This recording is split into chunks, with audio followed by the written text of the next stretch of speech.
Bonjour et bienvenue pour cette nouvelle session d'Univers SwiftNet Atome. Je suis heureux de vous retrouver en compagnie de Neil Pin. Bonsoir. Bonsoir Alexandre. Vous êtes responsable de la transformation des paiements chez BNP Paribas et responsable aussi de la solution Accepta. Alors, l'actualité évidemment est marquée par le confinement, le deuxième confinement. Le premier, ça avait été l'explosion du paiement sans contact et des transactions en ligne. Quel bilan on peut tirer aujourd'hui du deuxième et de son impact sur la transformation des moyens de paiement en France? Alors, peut-être déjà sur le premier confinement, vous l'avez dit, c'était l'explosion du sans contact. Je pense que le deuxième s'inscrit complètement dans la continuité du premier. Quelques chiffres quand même. Le paiement sans contact avant le confinement, c'est 30% des paiements cartes. Après le confinement, c'est plus de 50% des paiements cartes. Alors, deux raisons pour cela. La première, c'est tous les établissements en France ont monté donc, le plafond du sans contact de 30 € à 50 €. Je le mentionne encore parce que c'est une vraie prouesse technique. On l'a décidé collectivement courant avril et on a effectivement monté le plafond dans la semaine du 11 mai qui était la semaine du déconfinement. Donc on a vu cette explosion du paiement sans contact et je pense que c'est pas fini parce que on le voit sur tous les paiements en France, il y a 70% des paiements qui sont par carte qui sont en dessous de 50 €. Et donc seulement 50% sont sans contact. Donc on a au moins 20% à aller chercher, entre guillemets, avec le sans contact. Et je pense que c'est pas fini non plus parce qu'il y a des innovations pour favoriser le sans contact, donc le mobile, bien évidemment, mais aussi, j'avais préparé, hein, on distribue une nouvelle carte en ce moment même, qui est une carte biométrique. Je ne sais pas si Hervé peut la mettre dans le chat. Alors cette carte biométrique, ça marche comment? J'ai un lecteur d'empreintes digitales sur la carte, je mets mon pouce et je tape. Et là, j'ai pas de limite de plafond. Donc les limites de plafond sont les limites de ma carte. Donc ça, c'est aussi de l'innovation qui va dans le sens de la promotion du sans contact. Puis il y a un autre élément qui a favorisé le sans contact, je pense, c'est l'augmentation des paiements cartes relativement et la baisse du cash. Avant les confinements, le cash, les retraits diminuent progressivement, quelques pourcents par an. Il y a une grosse baisse au moment du premier confinement et qui n'a pas repris. Aujourd'hui, c'est encore à 15-20% de baisse de retrait par rapport à l'année passée. Et ça, je pense que ça traduit aussi la facilité qu'on a maintenant à payer partout avec sa carte, le déploiement d'autres solutions digitales pour remplacer le cash et bien évidemment l'aspect geste barrière de ne pas utiliser, de se passer des pièces, des billets. Et comme vous l'avez dit, on a vu pendant le premier confinement particulièrement la croissance relative du e-commerce en complément. Les gens étaient chez eux, tout le monde ceux qui n'avaient pas encore découvert l'e-commerce, ils l'ont découvert et ils l'ont adopté par sa facilité et son choix. Alors il y a peut-être une autre bascule qui est en train de se produire, c'est celle du click and collect. Comment les petits et les grands commerçants se sont préparés à ce changement et quel est leur degré de maturité sur cette question-là et sur les problèmes qu'ils soulèvent? Alors, bien sûr, tout le monde parle d'une click and collect. Je pense qu'il y a 6 mois, on ne savait pas ce que c'était. Maintenant, tout le monde en parle. C'est très très vrai pendant le deuxième confinement, mais je pense que c'était déjà vrai pendant le premier. Nous, on a vu, chez Accepta, on a vu des commerçants qui l'avaient un peu en tête, mais qui n'avaient pas fait l'effort parce que c'est jamais la priorité. Oui, il faudra que j'en fasse. C'est un nouveau canal de distribution. Les boutiques le demandent. Et puis, quand est arrivé le premier confinement, c'est devenu vital. Donc, à titre d'exemple, chez Accepta, on a équipé un grand caviste français et en France et même à l'étranger. Il avait équipé 20 boutiques avant le confinement et en un mois, il fallait en faire 500 ou 600 parce que ça devenait vital. Et donc ça, c'était des gens qui avaient déjà un petit peu réfléchi. Et puis on voit aujourd'hui des plus petits commerçants qui en ont besoin, encore une fois, pour aussi rester ouverts. Et là, on les accompagne, mais je crois qu'on n'est pas les seuls. Les établissements accompagnent les commerçants, les plus petits commerçants dans cette digitalisation. Et moi, je pense que c'est une première étape vers la digitalisation des commerces.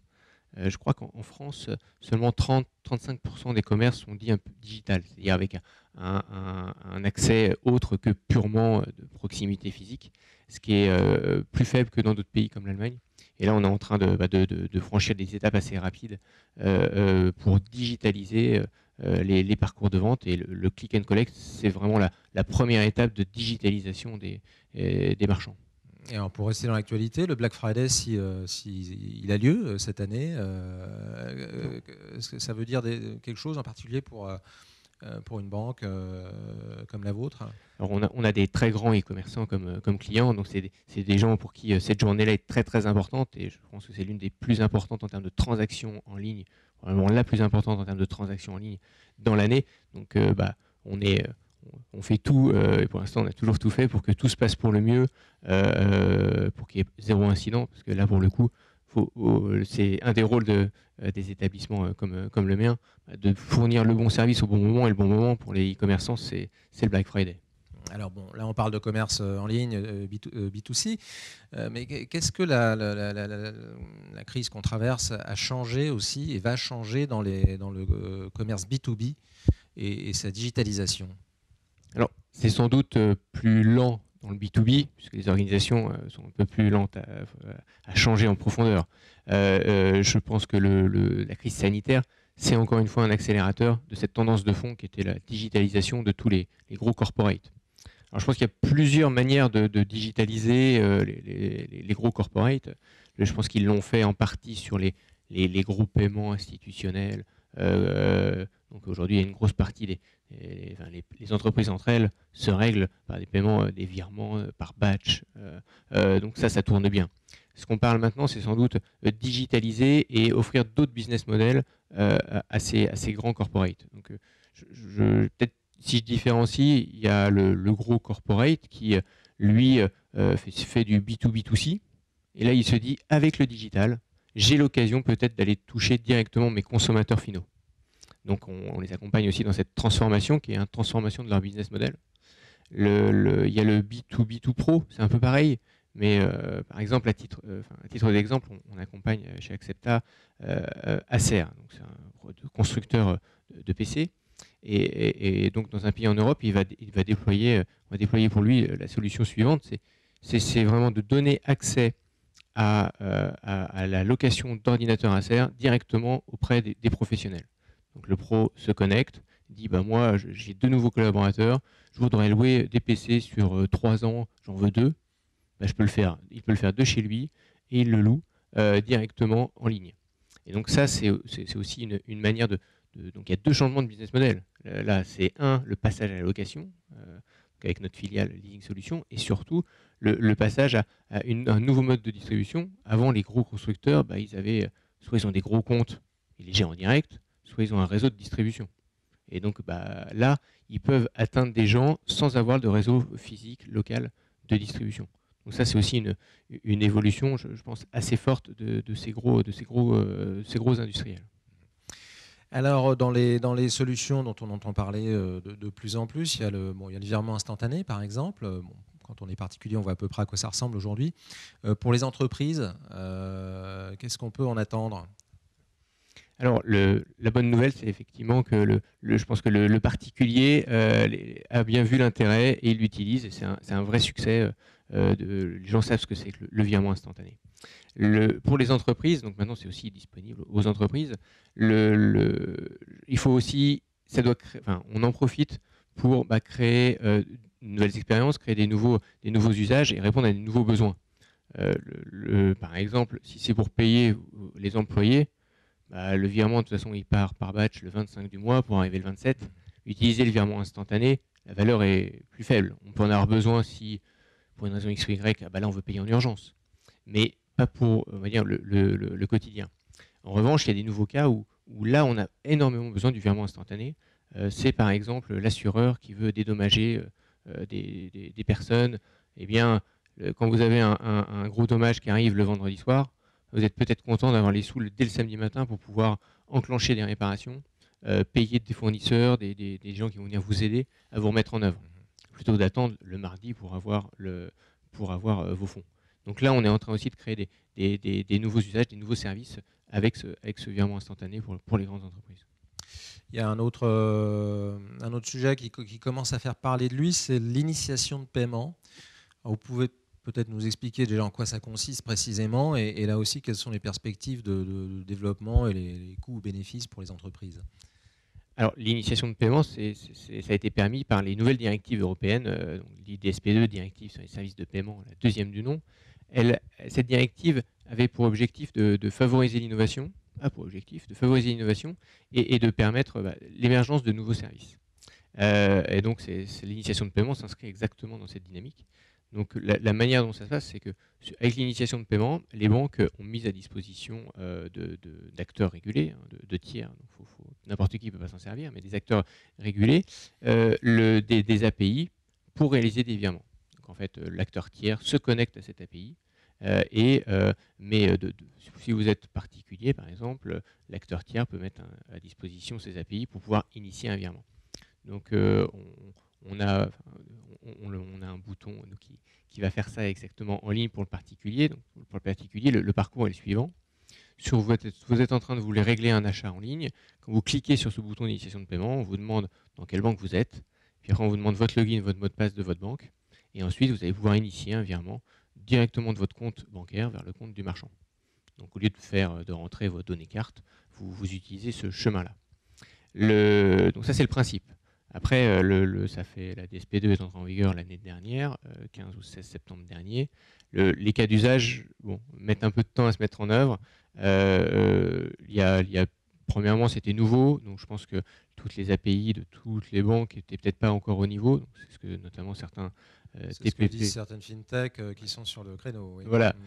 Donc nous, on l'a fait avec nos solutions. Donc effectivement, on voit bien qu'il y a une progression à faire. C'est aussi normal quand vous créez quelque chose qui n'était pas utilisé, c'est en l'utilisant que vous voyez comment est-ce que vous pouvez améliorer le service et le parcours.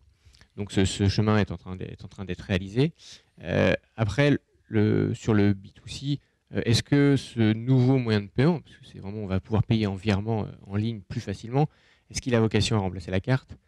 Bon, je pense que la carte a encore de beaux jours devant elle, parce que c'est facile aujourd'hui de payer avec la carte. Tout le monde est habitué, vous savez exactement vos numéros de carte, comment les rentrer.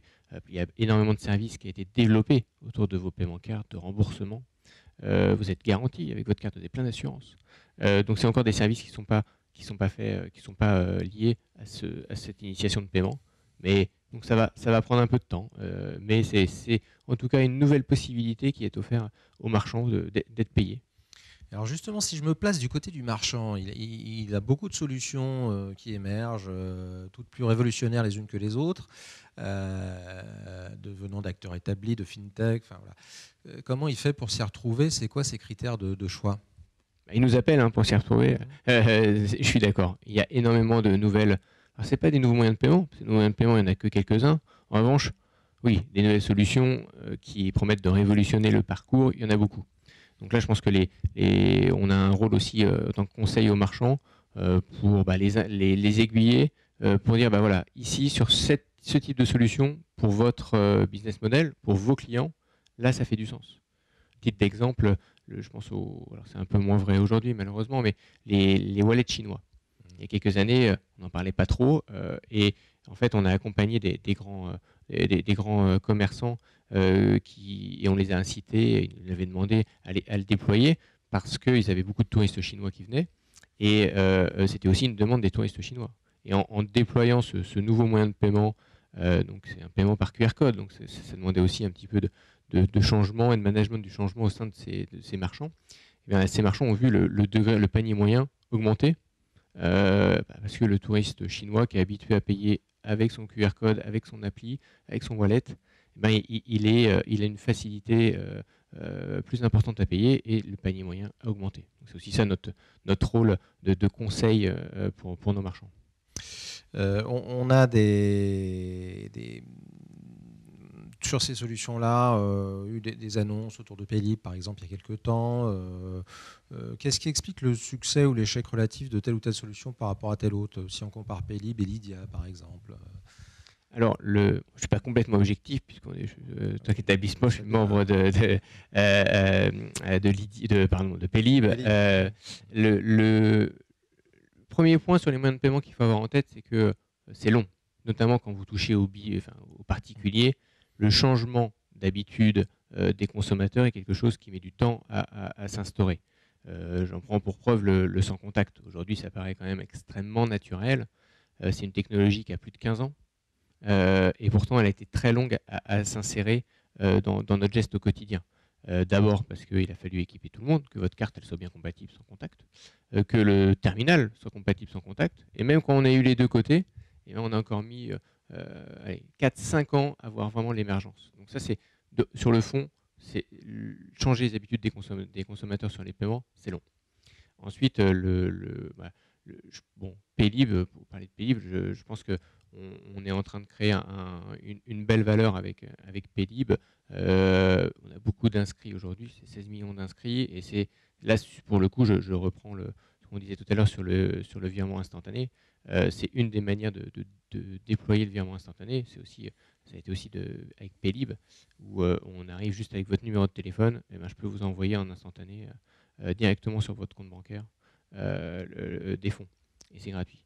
Donc c'est vrai qu'on a une belle valeur là, et je pense qu'elle est en train de s'instaurer. Donc j'espère que ça va continuer ainsi.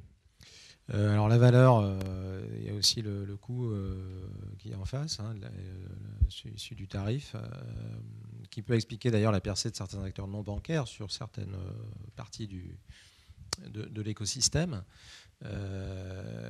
Qu'est-ce qu'on peut en dire sur l'équilibre financier du système du paiement? Alors ça, je pense qu'il y a quelques années, on disait à cause de parce que les banques sont chères, on ne peut pas prendre la carte pour ma baguette. Bon, aujourd'hui, j'ai l'impression qu'il y a beaucoup de boulangers qui acceptent la carte dès 1 euro, dès une baguette. Donc je pense que c'est parce que tous les établissements ont fait l'effort aujourd'hui. Je ne vois plus de frein à déployer, notamment l'encaissement carte sur sur des tout petits montants. C'est un peu parce qu'ils sont obligés de le faire là, non? Il avait initié avant. Je pense que depuis, ça fait un moment que je peux payer ma baguette avec ma carte.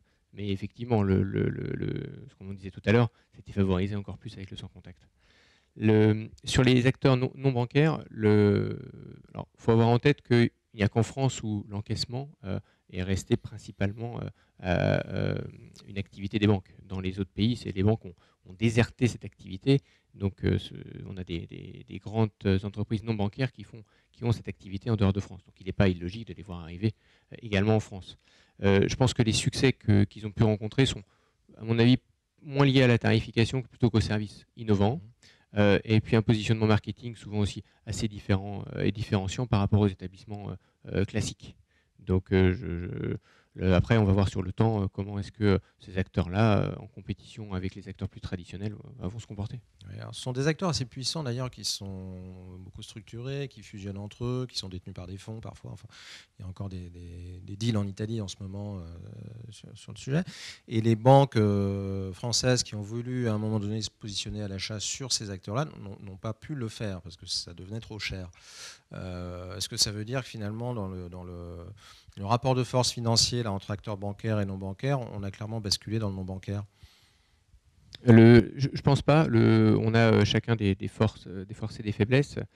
Aujourd'hui, pour ma part, en tout cas, on a des solutions qui peuvent permettre de couvrir l'Europe.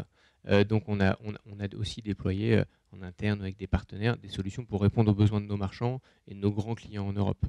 C'est un business de taille, donc il y a une course un peu effrénée à la taille. Aujourd'hui, avec nos grands clients, on est, je pense, crédible aussi en Europe. Ensuite, est-ce que ça doit être, je ne sais pas si cette activité doit être bancaire ou non bancaire. Ce qui est vrai, c'est que le paysage, il est maintenant global et les enjeux sont globaux et importants. Et comment vous voyez s'organiser la concurrence ou la coopération ou la coopétition, parce que c'est le terme à la mode, entre la banque, des gens comme Ingenico, les GAFAM aussi. Alors, bon, les GAFA, ils sont partout, ils sont présents. On en parlait avant avec Hervé. J'ai un iPhone, voire 2 iPhones, un pro, un perso. Donc, ils sont partout. Donc, je pense que les établissements l'ont compris et on coopère en bonne intelligence avec ces acteurs, puisque, in fine, on essaie de bien servir nos clients. Bon, personne ne pourra dire que l'expérience client avec ces grands GAFA est mauvaise, elle est plutôt excellente. Donc, on essaie plutôt de s'en inspirer, de travailler en coopération avec eux. Sur des acteurs comme Ingenico, Worldline, je pense que ce sont des partenaires, des fois des compétiteurs. C'est le monde du paiement qui est comme ça, et on a bien vécu jusqu'à présent. Moi, je pense que ce qui est également très important par rapport aux très gros GAFA, c'est que tout le monde joue sur un pied d'égalité. Je pense que je fais très attention que celui qui a une activité bancaire soit traité avec les mêmes règles bancaires que tout le monde. Je pense que c'est très important aussi pour le bien fondé de la société et de l'économie. Si les banques sont régulées, ce n'est pas pour le plaisir d'embêter les banques, c'est parce qu'elles sont très importantes et qu'elles rendent un service à la société. C'est pour ça qu'on les régule. C'est parce qu'on lutte contre le blanchiment d'argent, contre le financement du terroriste, qu'on est un acteur important de toute cette lutte. Et c'est pour ça qu'on est régulé, pour vérifier qu'on le fait bien et correctement. C'est une régulation qui va a priori pas porter sur les fonds propres, puisque ce ne sont pas des acteurs bancaires, donc elle doit plutôt porter sur le reste, les règles de fonctionnement. Oui, alors après, même sur les fonds propres, si c'est pour avoir une activité très proche bancaire, il faudrait qu'on ait tous les mêmes règles. Et sur les règles spécifiques paiement, effectivement, les luttes contre nous, on est je pense que tous les acteurs bancaires font très attention et portent une attention particulière à la lutte contre, donc je disais tout à l'heure, le blanchiment d'argent, la lutte contre le financement du terrorisme. Et tout ça passe par une très bonne connaissance de nos clients. Vous touchez la question de la sécurité là, donc le développement du paiement sans contact, digitalisation au sens large égale cybersécurité pour l'interrogation. On nous a prédit en tout cas une hausse des cyberattaques au moment du premier confinement. Quelles sont les actions concrètes là, qui sont mises en œuvre pour prévenir ce type de risque? Alors, c'est un des rôles de la banque quand elle met des moyens de paiement à disposition de ses clients qui soient sécurisés. Qui mieux qu'une banque peut vous garantir la sûreté de votre moyen de paiement? Donc, bien évidemment, c'est quelque chose que les banques font depuis tout temps, et c'est encore plus vrai avec la carte notamment. Je pense que la carte reste l'un des moyens de paiement les plus sécurisés parmi tous, et le taux de fraude est très faible. Alors, il n'est pas zéro, donc on y travaille. Alors, on y travaille avec de l'innovation. Par exemple, on distribue des cartes à 10 CVV dynamiques. Vous savez, c'est au dos de votre carte, vous avez 3 chiffres. 3 chiffres. Voilà, et ben, il y a un petit écran à cristaux liquides qui change les chiffres toutes les minutes. Donc, comme ça, si on vous prend votre numéro de carte, de toute façon, on ne peut rien en faire puisque les 3 chiffres derrière ont changé. Donc ça apporte une vraie sécurité sur les paiements en ligne. Et puis, il y a aussi la DSP2 dont je parlais tout à l'heure. Elle avait vocation donc, à favoriser l'innovation, mais aussi à garantir la sécurité des consommateurs. Et une des manières de garantir la sécurité des consommateurs, notamment dans les paiements en ligne, était de vérifier qui était en train de payer en ligne. Donc, c'est une authentification forte. Exactement. Donc, faute forte voulant dire à 2 facteurs. Donc, souvent, c'est dans votre application bancaire, elle se réveille et elle vous dit est-ce que c'est bien vous qui êtes en train de payer en ligne? Donc, ça assure que c'est bien vous êtes bien la bonne personne en train de payer en ligne. Et ça contribue drastiquement à la réduction de la fraude. Il y a des sujets spécifiques concernant les entreprises? Alors, les fraudes c'est les fraudes au président, ce sont ce genre de choses qui existent aussi depuis longtemps. On y travaille également pour bien avertir, bien prévenir les entreprises. Je pense qu'on a tous en tête des mailings de phishing qu'on peut recevoir dans l'entreprise. Donc je pense que ça, c'est vraiment pas seulement lié au paiement et au paiement dans les entreprises, c'est quelque chose de très général. Je pense que toutes les entreprises, y compris les banques, mais toutes les autres commencent à bien se prémunir et à s'armer contre le risque d'attaque cyber, de phishing et compagnie. Et d'ailleurs, on a beaucoup parlé de la fraude au président il y a quelques années déjà, donc là j'imagine que c'est un peu mieux pris en compte. C'est quoi les nouvelles techniques là, ou les nouvelles menaces? La fraude au président est quelque chose d'assez classique. Les menaces, elles sont diverses. Je pense que nous aussi, on essaye pour limiter les fraudes, notamment sur les paiements, on s'appuie sur des startups, sur des partenaires pour un peu creuser sur ce thème. Notamment avec un partenaire, on arrive à mettre en place des systèmes pour vérifier les IBAN, notamment vérifier s'il n'y a pas des IBAN qui pourraient être frauduleux. Donc ça permet aussi de limiter la fraude. Alors n'hésitez pas à poser des questions à travers l'application, puisque voilà, je pourrai les relayer auprès de Nilpin. J'ai une autre question moi, sur un grand projet pour dessiner un peu les perspectives du paiement. C'est l'EPI, donc European Payments Initiative. Voilà. Initiative pan-européenne, une vingtaine de banques. Voilà. Est-ce que vous pouvez nous en donner un peu les tenants et les aboutissants? Et alors ça, c'est marrant, parce que je pense que le confinement a renforcé le besoin de cette initiative. Cette initiative, elle a pour but de créer un moyen de paiement européen. Alors, pourquoi créer un moyen de paiement européen? Je pense que le premier, c'est de la souveraineté européenne. Aujourd'hui, les grands moyens de paiement cartes sont étrangers, américains, Visa et Mastercard. Donc, créer un moyen de paiement européen, c'est aussi permettre de s'affirmer et d'assurer une souveraineté en Europe. Et je pense que la crise sanitaire a renforcé ce besoin de souveraineté européenne. Ça, c'est le premier point. Et puis le deuxième, c'est aussi de créer de la compétitivité et de l'innovation. Et donc EPI s'inscrit là-dedans. Ça va permettre, effectivement, c'est lancé. La société intérim qui a pour charge de déployer a été créée. Ce projet ambitieux est lancé avec tout le soutien quand même, effectivement, de nombreuses banques, donc pour assurer vraiment fournir un meilleur service au consommateur final et assurer une souveraineté en Europe. Donc c'est le déploiement d'un nouveau moyen de paiement en Europe. Alors les étapes, ça va être quoi? Parce que on avait essayé de faire ça il y a plus de 10 ans, je me rappelle, avec le projet Monnaie. Qu'est-ce qui change là cette fois-ci et à quel moment ça va se concrétiser? Alors l'idée, c'est c'est vraiment de créer quelque chose d'unifié en Europe. Donc je pense que c'est aussi assez différent peut-être de ce qui avait été fait par le passé. Dès le début, il y a de nombreux pays qui sont onboardés sur ce projet-là. Et puis concrètement, l'intérim company a été constituée il y a quelques semaines. Elle doit définir toutes les règles d'ici 9 mois, 1 an.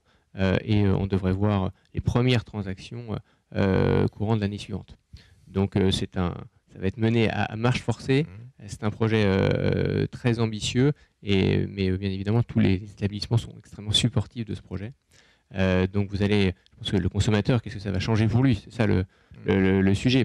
Il va utiliser, sans doute, il aura deux moyens de paiement, enfin deux formes pour payer. Il aura sa carte, sans doute le même carte plastique qu'avant, sauf que tu utilisais les routes Visa, Mastercard quand vous allez à l'étranger, en Europe ou CB en France, vous utiliserez les routes pays européennes partout en Europe pour les citoyens des pays EPI. Et puis on va créer aussi un wallet donc digital pour amener de l'innovation et du service et de l'expérience client fluide pour nos consommateurs européens. Mais ça sera mieux que Visa ou Mastercard? Ah bah oui. Ouais. Écoutez, après, on va rentrer dans une compétition.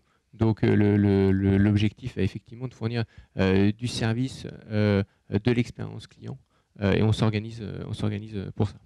On a posé des questions à nos auditeurs, notamment sur attribuer une note à la sécurité des paiements par carte. On arrive à 3,8 sur 5. Sur 5. Ouais, donc on est dans le vert, mais pas complètement. Qu'est-ce que ça vous inspire?